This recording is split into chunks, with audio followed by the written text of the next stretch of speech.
Bonjour à tous, bienvenue sur My Travel Project. Alors déjà, je ne sais pas si tu remarques, mais il y a une nouvelle qualité de caméra, donc je suis très contente.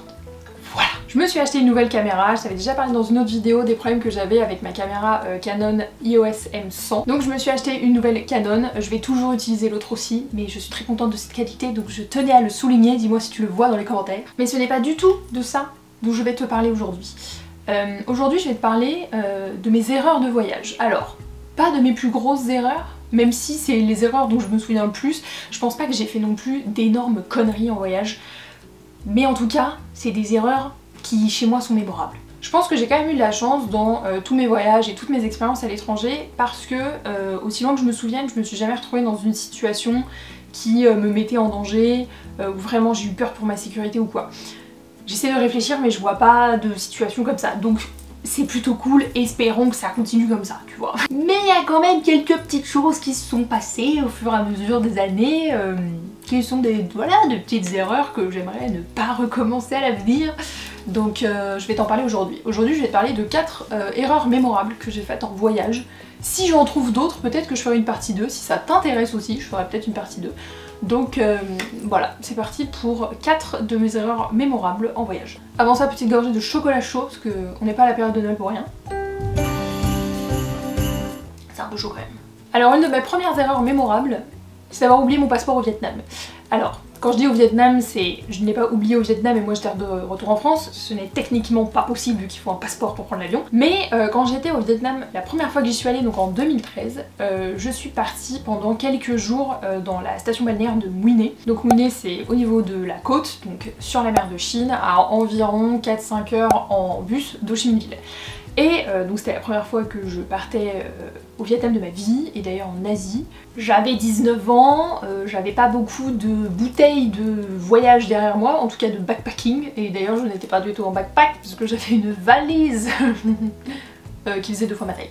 Voilà. Bref, on n'est pas là pour discuter de mes choix de bagages à l'époque, mais le fait est que j'étais pas très expérimentée, je pense, en termes de voyage, de choses auxquelles je devais faire attention. Non pas que j'essaye de me justifier, parce que bon, oublier son passeport c'est quand même... faut le faire quand même, 16, mais voilà. J'avais 19 ans et j'étais assez peu expérimentée. Et alors je sais pas si c'est toujours le cas, parce que la dernière fois que je suis allée au Vietnam c'était en 2016, mais en 2013, donc la première fois que j'y suis allée, quand tu arrivais dans un hôtel, dans une auberge de jeunesse, tu donnais ton passeport à la réception, ils le gardaient le temps de ton séjour et ils le rendaient à la fin. Et moi je me suis jamais posé la question de si c'était le truc à faire ou le truc à pas faire. Moi j'étais en mode ah c'est comme ça que ça marche, que je te donne mon passeport, salut on se revoit à la fin de mon séjour. Et donc bah en arrivant à Mui Ne, c'est ce que j'ai fait. Donc j'ai donné mon passeport au moment de faire mon check-in à l'accueil, et puis bah le dernier jour arrive, quelques jours plus tard, c'est l'heure du check-out, c'est bon, il n'y a plus rien à régler, ok super. Je pars prendre mon bus pour Ho Chi Minh Ville. Donc je voyage avec une copine à l'époque, on s'installe dans le bus, nos valises sont dans la soute du bus, parfait, on part à l'heure. Et donc au bout de 20 minutes, moi j'étais clairement en train de m'endormir contre la fenêtre, et là il y a ma pote qui me pousse et qui me hurle dessus en me disant Sixtine, on a oublié les passeports! Et là autant, j'étais peut-être pas très expérimentée en termes de voyage, mais là je savais qu'on était un peu dans la merde. Tu vois, ça faisait 20 minutes qu'on était dans le bus, donc on était déjà quand même un peu loin de l'hôtel. On partait à 4 heures de là où on avait laissé nos passeports. Et le passeport c'est quand même le truc que tu dois pas perdre quand tu pars en voyage, je pense, ça avec ta carte bancaire. Et là mon cerveau il est passé en mode urgence vitale, c'est-à-dire que je me suis levée en plein milieu du bus alors que le bus était en train de rouler, je sais pas ce qui m'est passé par la tête. Je suis allée voir le chauffeur, alors que normalement tu parles pas au chauffeur genre quand il est en train de conduire, et surtout il parlait pas très bien anglais, et autant te dire que moi mes compétences en viet sont limitées à 3 mots, donc autant te dire qu'on n'allait pas aller loin. Et en fait j'ai utilisé le mot universel, c'est-à-dire stop. Je ne sais pas comment ça a marché, mais ça a marché. Et en fait il a arrêté le bus, bon après genre avec 2-3 mots j'ai réussi à expliquer que genre vas-y on n'avait pas nos passeports, et je pense qu'il a compris. Il a arrêté le bus en plein milieu de la route, enfin de la route sur le bas-côté, mais littéralement il n'y avait rien autour, on n'était plus du tout en ville. On a sorti nos valises de la soute et il nous a aidé à appeler un taxi qui passait à ce moment-là. Le taxi providentiel, parce que littéralement il n'y avait rien autour quoi. Et donc le taxi nous a ramené jusqu'à l'hôtel, donc on s'est quand même tapé 15-20 minutes de taxi, donc ça va, c'est pas très cher au Vietnam mais quand même. Entre temps moi j'avais la facture de l'hôtel avec le numéro dessus, j'ai niqué tout mon forfait à l'étranger, parce qu'à l'époque les données à l'étranger, des trucs comme ça n'existait pas, non. Je les ai appelés pour leur dire genre on a laissé nos passeports chez vous, donc s'il vous plaît dites-moi que vous les avez. En fait c'était un peu mon flip aussi, c'est de me dire si ça se trouve en fait ils les ont pas, ils me les ont rendus et je m'en souviens pas et on les a perdus quelque part, tu vois. Et en fait ça me semblait pas logique, mais en même temps bon j'avais un peu un petit doute. Non, en effet, il les avait. Donc le taxi nous a déposé à l'hôtel, on a récupéré les passeports, et là, le taxi nous a dit genre bah remontez quoi. Et en fait, il nous a repris, et il nous a redéposé parce que le bus nous avait attendu. Genre, le bus nous a attendu 40 minutes au milieu de rien, alors qu'il était genre blindé de passagers. Et il nous a attendu 40 minutes juste pour qu'on aille chercher nos passeports. Alors que nous, on avait déjà abandonné l'idée de reprendre le même bus. On avait déjà récupéré nos valises, nous c'était bon, on savait qu'on allait payer un autre bus quoi. Et ben non. Il nous a attendus, et en venant dans le bus, franchement un peu la honte, parce qu'on s'est dit franchement on se met à la place des passagers, t'as un peu la rage, tu viens de perdre 45 minutes parce qu'il y a deux pauvres frérottes là qui ont oublié leur passeport, bah ça saoule quoi. Donc vraiment on n'a pas fait les fiers en rentrant dans le bus, et les gens c'était trop calme, en mode ah c'est bon, vous avez retrouvé vos passeports, enfin vraiment hyper concernés, on était choqués positivement, mais choqués. Et donc bah on a repris le même bus, et on est retourné au Ho Chi Minh Ville avec nos passeports. Et bah je peux te dire que depuis ce moment-là, mon passeport, je ne l'ai plus jamais oublié, t'inquiète pas. Et aussi, je me balade toujours avec une photocopie de mon passeport, et je fais en sorte de ne jamais donner mon passeport à la réception des hôtels, des auberges de jeunesse et tout. Non pas que je leur fasse pas confiance, mais en fait moi je me fais plus confiance du coup. Alors ma deuxième erreur mémorable, c'est toujours en Asie, cette fois-ci c'est au Cambodge, c'est de ne pas avoir vérifié l'horaire de mon vol, mais mieux que ça, de ne pas avoir vérifié l'aéroport de départ. Oui, cela m'est arrivé. Donc cette fois-ci, nous ne sommes pas en 2013, mais un an plus tard, donc en 2014, je pars au Cambodge et au Vietnam avec ma pote Aurélie, que t'as déjà vu dans certaines vidéos. Et donc après avoir bien roulé notre boss au Cambodge, il est temps de partir au Vietnam. Et ce qu'on avait prévu, c'était de prendre un vol depuis Phnom Penh jusqu'à Hanoï, de commencer par Hanoï, d'aller voir la baie d'Along et de finir notre voyage à Ho Chi Minh Ville. Donc la veille de notre départ pour Hanoï, on était encore dans notre hôtel à Phnom Penh et bah, on finalise nos valises, tout va bien, on sort le soir, le lendemain on se réveille, on avait notre avion à genre 14 h, quelque chose comme ça. Autant te dire qu'on prend un peu notre temps, tu vois. On finalise un peu nos valises, on se douche, enfin tu te prépares pour aller prendre un vol quoi. Et puis à un moment, il y a Aurélie qui sort nos réservations de vol. Parce que à l'époque nous étions encore en réservation papier. J'ai l'impression que je parle d'une autre époque alors que c'était il y a genre 7 ans, mais ouais, littéralement à l'époque on était en réservation papier. Bref, elle sort la réservation de notre vol pour la ranger dans son sac. Et là elle me fait 16. Et tu sens qu'il y a un blanc et tu sens que c'est le ton de voix où elle va pas t'annoncer un truc très cool, tu vois. Et là moi je me retourne totalement innocente en disant oui. Et elle me sort: pourquoi sur notre réservation de vol, il y a écrit qu'on part d'Ho Chi Minh Ville? Nous étions à Phnom Penh. Et alors là, moi je comprends pas, parce que j'étais persuadée qu'on avait booké un vol de Phnom Penh à Hanoï. Et bah non, en fait on a booké un vol d'Ho Chi Minh Ville à Hanoï. Et donc ce qu'on aurait dû faire, c'est partir bien plus tôt ce matin-là, en prenant un bus de Phnom Penh à Ho Chi Minh Ville. Il y a 5 à 6 heures de route avec le passage de frontière, et on serait arrivé à l'heure pour notre vol quoi. Et on était persuadés que notre vol partait de Phnom Penh. Donc bon, on savait déjà que c'était mort, hein. Là c'était à peu près sûr. Le vol, on l'avait pas. Il était genre 10h, 10h30, notre vol il décollait à 14h, à 6h de voiture, c'était juste pas possible. Donc on était déjà un peu résignés. Du coup on est allé à l'aéroport de Phnom Penh et on a demandé ce qu'on avait comme solution de repli, parce qu'on a pensé innocemment qu'on pouvait peut-être échanger notre réservation contre un autre vol, genre Phnom Penh Hanoï. Nous étions si naïves. C'est naïve. Évidemment on n'a pas pu, faut peut-être pas déconner non plus, et donc on a dû repayer un vol que nous avons payé 240 $. Alors que les vols en Asie ça coûte cacahuètes normalement, mais non, nous avons payé 240 $. Sachant que moi à ce moment-là, je suis encore persuadée que la compagnie aérienne, c'est-à-dire Vietnam Airlines, c'est elle qui a fait une connerie et qui nous a envoyé les mauvais billets d'avion, étant persuadée qu'on avait bien booké des vols de Phnom Penh à Hanoï. 3 semaines plus tard, donc on rentre en France, et moi, prête à faire une réclamation à Vietnam Airlines, que je fouille dans mes mails pour avoir tous les arguments possibles et tout ça. Non, je m'étais juste trompée en fait. J'étais persuadée qu'on avait fait une réservation Phnom Penh Hanoï, et non, nous avions bien fait une réservation Ho Chi Minh Ville Hanoï. Autant te dire que, comme pour l'histoire du passeport, tu vois, maintenant je vérifie 6 fois avant de réserver, et même après avoir réservé. C'est une erreur qui m'a coûté 240 $. Voilà.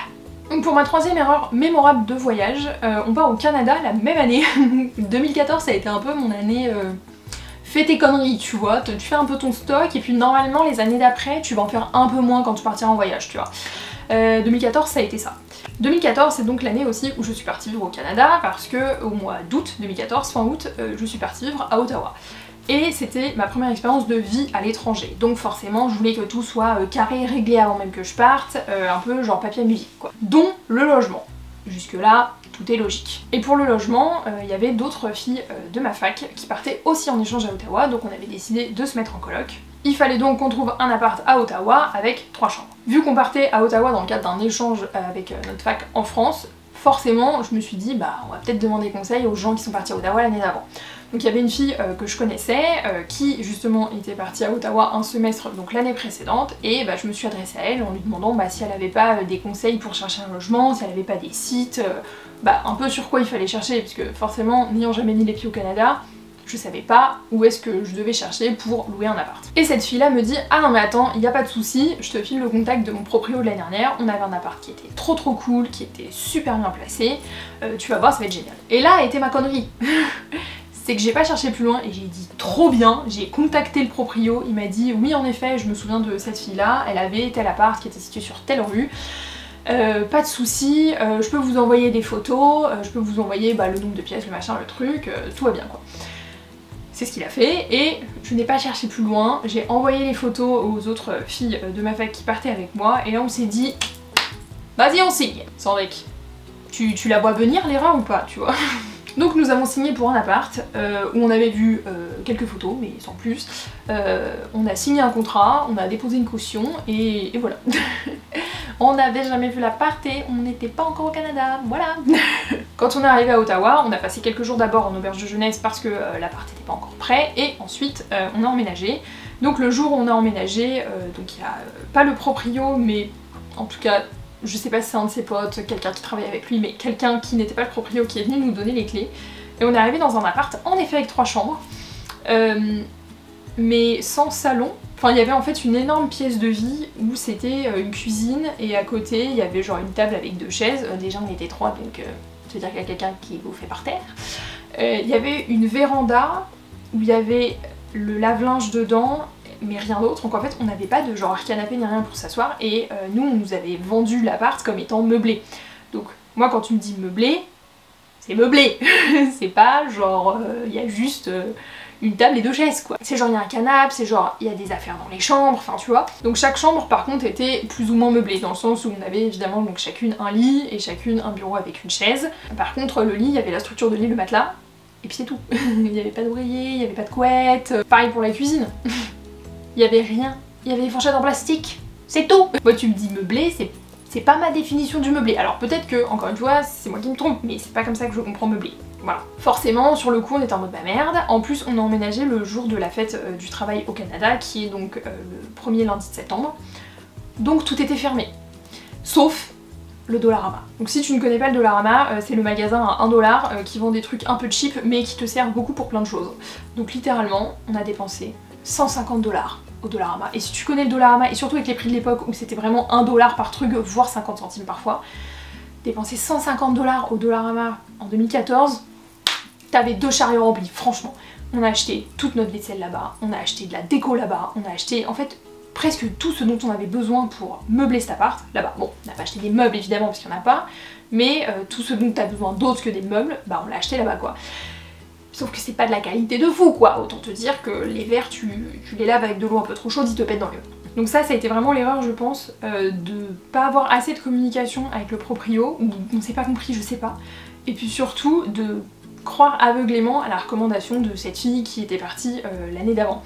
Moi ce que je pense c'est que cette fille elle était pas dans cet appart, c'est pas possible, parce qu'elle nous l'a vendu comme étant super bien placée par rapport à la fac où on allait étudier. Et en fait bah, c'était à 45 minutes en bus, donc pour moi c'est juste pas possible que c'était le même appart et ça a été un peu notre erreur je pense, c'est qu'on l'a cru aveuglément. Par la suite moi j'ai eu quelques soucis avec ce proprio parce que au bout d'un semestre donc mes 2 colocs sont repartis et moi je suis restée dans cet appart. J'ai pas eu de nouvelles colocs parce que mon proprio n'en a pas retrouvé. Par contre quand il y avait des problèmes de chauffage chez ses autres locataires, bah, il essayait de me les refourguer pour la nuit, jusque là c'est pas un problème, sauf que quand il me prévient pas et que les mecs ils arrivent à 1h du mat devant chez moi, c'est pas fou, tu vois. Donc voilà, quelques petits problèmes aussi qui n'étaient pas fous, donc c'est un truc que je ne recommencerai pas en habitant à l'étranger, c'est de croire aveuglément à une recommandation de logement qu'on m'a faite et de signer un contrat de location avant de partir quoi, avant d'être sur place tout simplement, avant d'avoir vu l'appart. Et donc la dernière erreur mémorable que j'ai faite en voyage, ou en tout cas que je te cite dans cette vidéo, je pense que c'est quand même la moins pire des 4 que je te raconte aujourd'hui. Mais c'est quand même bon de la noter. C'est quand j'étais en Bolivie, c'est de booker une excursion sans avoir comparé les prix avec d'autres agences d'abord. Donc il y a 3 ans, en novembre 2018, j'étais en voyage en Bolivie, et j'ai d'ailleurs commencé mon trip en Bolivie à Santa Cruz de la Sierra, donc tout à l'est de la Bolivie, où il fait plutôt chaud, tropical, et on n'est pas du tout sur l'altiplano à 4000 mètres d'altitude. Donc niveau paysage, t'as aussi bien de la forêt tropicale que du désert. Et juste à côté de la ville de Santa Cruz de la Sierra, t'as un parc national qui s'appelle le parc national de Lomas de Arena, d'ailleurs il y a même un vlog sur ma chaîne de ce moment-là, qui est vraiment un parc national avec des énormes dunes, d'un sable assez jaune-orange quoi. Donc moi je voulais bien y aller, et ce que j'ai fait c'est que je suis allée dans une agence de voyage, et j'ai demandé le prix, et j'ai signé. Enfin j'ai booké l'excursion quoi. Et en fait, j'ai pas comparé les prix avec d'autres agences. Je sais pas pourquoi en fait, parce que bon, là c'est bon, ça faisait déjà un bout de temps que je voyageais, que je vivais à l'étranger, enfin j'avais, on va dire, un minimum d'expérience pour savoir que c'est le genre de truc que tu fais pas, tu vois. Alors que genre 2 ans avant, quand j'habitais au Cambodge, à chaque fois que je devais booker un bus pour partir en week-end, je comparais toujours genre 3 ou 4 agences pour avoir le meilleur prix, et là je sais pas pourquoi, j'ai pas comparé les prix quoi. Ce qui fait que, en gros, pour une excursion de peut-être 2-3 heures je crois, au parc Lomas de Arena, j'ai payé genre 40 € je crois. Faudrait que je re-regarde mon vlog pour me souvenir exactement du prix. Mais enfin c'était un truc par rapport au coût de la vie en Bolivie et par rapport au prix d'autres activités que j'ai pu faire ensuite pendant mon voyage en Bolivie, c'était indécent comme prix, et sur le coup c'était ma première vraie excursion en Bolivie parce que j'étais arrivée 2 jours avant dans le pays, et donc je me suis pas posé plus de questions, mais j'aurais dû faire tellement plus de recherches. Quand j'ai fini l'excursion, je me suis dit c'était quand même un peu cher pour ce que c'était. Genre le parc était beau et tout ça tu vois, mais le guide m'a littéralement déposé à l'entrée du parc et puis il m'a dit vas-y fais ta vie quoi. Et en fait, si le guide était venu, qui m'avait accompagné, qui m'avait expliqué des trucs, qui m'avait montré certains endroits, ça aurait peut-être pu justifier un minimum le prix. Non, là littéralement en fait j'ai genre littéralement payé pour un transport de Santa Cruz de la Sierra à Lomas de Arena, et je peux te dire que vu la longueur du trajet, même à Paris ça vaut pas 40 € tu vois. Donc c'est une erreur qui m'a un peu coûté financièrement, mais je pense des 4 que je viens de te raconter, c'est quand même la moins pire. Mais après, quand j'ai continué mon voyage en Bolivie et que j'ai vu le prix des activités, je me suis dit tu t'es un peu fait rouler ma cocotte quand même. Donc voilà, c'est tout pour cette vidéo sur 4 de mes erreurs mémorables faites en voyage. Je pense qu'il y en a d'autres en vrai. Genre faudrait que je cherche un peu, mais je pense que j'en ai quand même quelques autres à te raconter si ça t'intéresse. N'hésite pas d'ailleurs à me dire dans les commentaires si ce genre de vidéo te plaît, si t'as envie encore d'entendre mes galères de voyage et les conneries que j'ai pu faire en voyage. Et puis toi bien sûr, n'hésite pas à me dire dans les commentaires tes erreurs mémorables en voyage. Je pense que ça pourrait être une vidéo très marrante, genre vous m'envoyez vos pires galères, erreurs mémorables en voyage, genre conneries que vous avez faites. Moi je réagis en vidéo quand je les lis. Je pense que ça peut être pas mal. Écris-moi en commentaire si ça t'intéresse et du coup je ferai une vidéo comme ça. En tout cas, j'espère que ça t'aura plu et nous on se retrouve bientôt dans une prochaine vidéo. Ciao!